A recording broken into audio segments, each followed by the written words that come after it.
Forget everything you think you know about the beginnings of China. Before the Great Wall, before the Terracotta Army, before even the idea of a unified China existed, there was a time shrouded in myth, a brutal and spectacular age of bronze, bones, and blood. This is the story of the Shang and Zhou dynasties, the true dawn of Chinese civilization.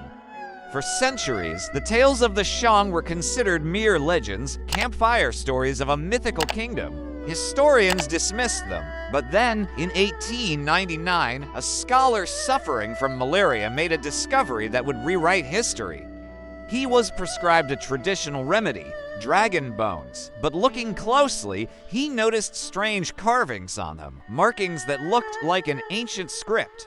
These weren't dragon bones. They were oracle bones, turtle shells, and ox scapulae used by the Shang kings for divination over 3,000 years ago. This discovery proved the Shang were real, and what these bones revealed was a world both sophisticated and savage. Imagine this. The Shang king wants to know if the harvest will be good, if his queen will bear a son, or if a military campaign will succeed. A diviner carves the question onto a bone. Then, a heated bronze rod is pressed against it until it cracks. The king himself, the high priest of his people, would then interpret those cracks to read the will of the gods and ancestors. These weren't just simple questions.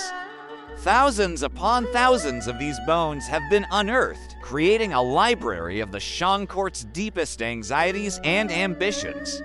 They record solar eclipses, crop yields, military deployments, and even the king's toothaches. It's the birth of Chinese writing, not for poetry or law, but to speak directly with the supernatural world. It tells us that for the Shang, the spiritual and the political were one and the same.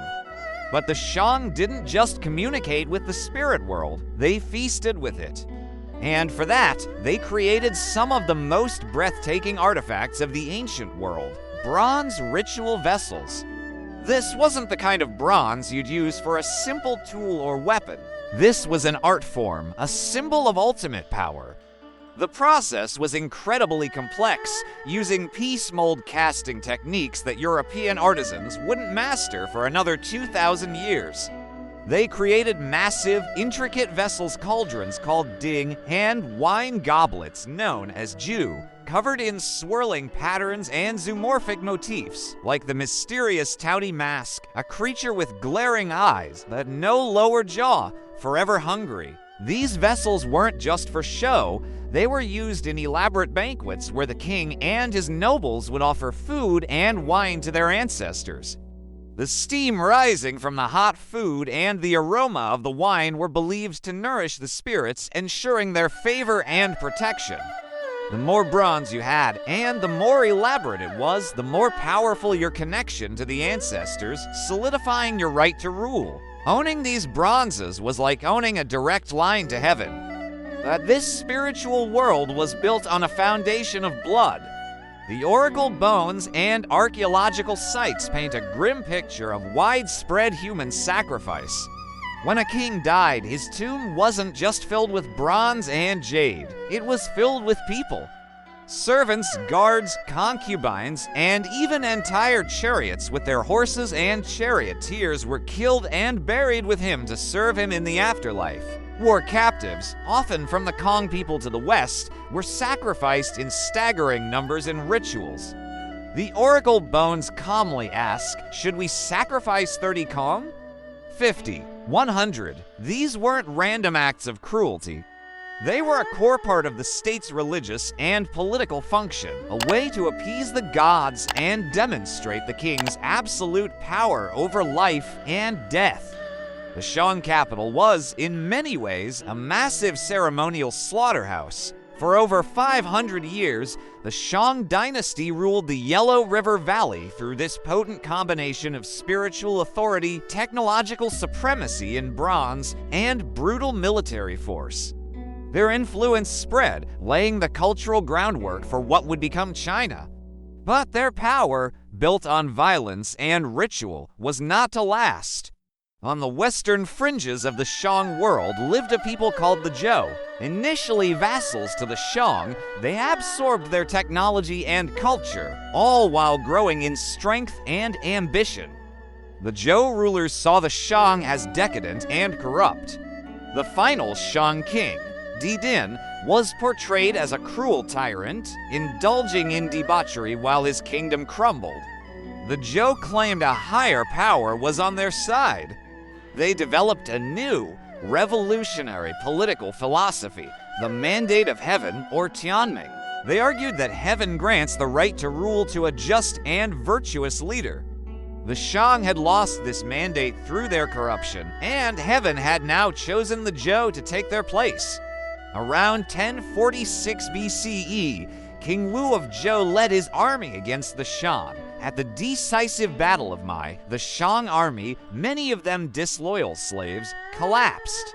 The last Shang king, defeated, adorned himself in his finest jewels and walked into the flames of his own palace. The Zhou dynasty was born, but they didn't completely erase the Shang. Instead, they cleverly absorbed their legacy. They adopted Shang ritual practices, continued to use bronze vessels, and even incorporated Shang ancestors into their own pantheon. But they fundamentally changed the ideology of rule. The Mandate of Heaven meant that no ruler, no matter how powerful, could rule forever. Their authority was conditional, dependent on their moral conduct. If a ruler became a tyrant, the people had the right to rebel. This powerful idea would echo through Chinese history for the next 3,000 years, justifying the rise and fall of countless dynasties. The Zhou period, especially the Western Zhou, was a time of consolidation and expansion. They created a feudal system, granting land to relatives and allies in exchange for loyalty and military service. This created a network of states that spread Chinese culture further than ever before.